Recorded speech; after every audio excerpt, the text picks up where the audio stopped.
একটা হসপিটাল করা, যেই হসপিটালে মালিক হবেন প্রবাসীরাই। স্বপ্ন আছে এটা যদি করতে পারে আমার খুব শান্তি লাগবে। প্রিয় প্রবাসী, আর কত সুবিধা আপনাদের চাই? আমাদের আসিফ নজরুল স্যার একের পর এক একটা ধামাকা অফার নিয়ে আসতেছে প্রবাসীদের জন্য। আসসালামু আলাইকুম প্রিয় প্রবাসী, আশা করি যে যেখানে আছেন ভালো আছেন এবং সুস্থ আছেন।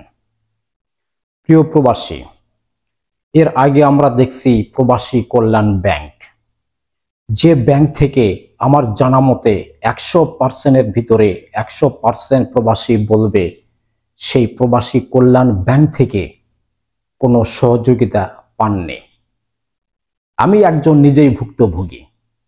আমি যখন মালয়েশিয়া আসার জন্য আমার বগুড়া প্রবাসী কল্যাণ ব্যাংকে যাই, সেখানে গিয়ে আমি কোনো সাহায্য সহযোগিতা সেখান থেকে পাইনি।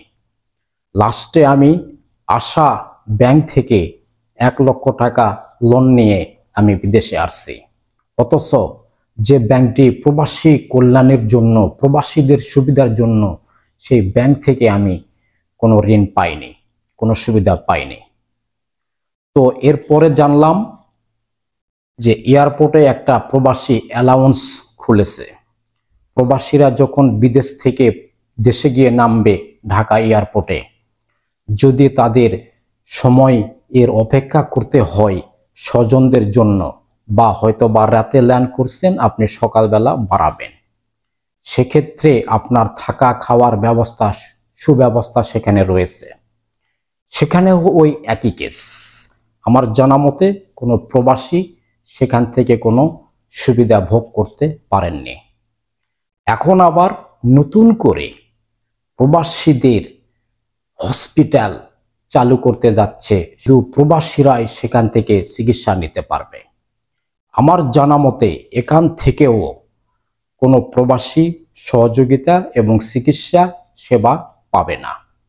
শুধু প্রবাসীদের নাম ভাঙিয়ে, প্রবাসীদের নামে প্রতিষ্ঠান তৈরি করে সেখানে যতগুলি কর্মকর্তা থাকবে, সব কর্মকর্তার শুধু পেট ভরানো ছাড়া আর কোনো প্রবাসীর উপকার হবে না সেখান থেকে। আমি যা বলতে পারি বা আমার সৎ জ্ঞানে যা বলে, জানি না আপনাদের কি মতামত থাকবে এখানে। আর কত প্রবাসীদের নাম ভাঙ্গে ভাঙ্গে আর কত বাংলাদেশে এরকম ভাবে দুর্নীতি করবে, সাধারণ প্রবাসীদের ওপরে নির্যাতন নিরীপণ করে, আমার জানা নেই। তো প্রিয় প্রবাসী ভাইয়েরা, বাংলাদেশে প্রবাসীদের নাম ভাঙিয়ে বা প্রবাসীদের সাহায্য সহযোগিতার নামে যতই কিছু হোক না কেন, সেখানে প্রবাসীরা কিন্তু ওই অসহায়ের মতোই থাকবে।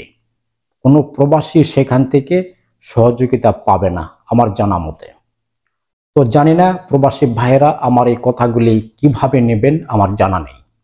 তবে আমার কথায় যদি কোনো ভুল ভ্রান্তি হয়ে থাকে, আমি এখানে যদি রং কথা বলে থাকি, আপনারা প্লিজ অবশ্যই কমেন্ট করে জানাবেন যে এই কথাগুলি বলাটা আমার ঠিক না বেঠিক হয়েছে। তো প্রিয় প্রবাসী ভাইয়েরা, যে যেখানে থাকবেন ভালো থাকবেন এবং সুস্থ থাকবেন, নিরাপদে থাকবেন। দেখা হচ্ছে নতুন কোনো একটা ভিডিওতে। আল্লাহ হাফিজ, সালামু আলাইকুম।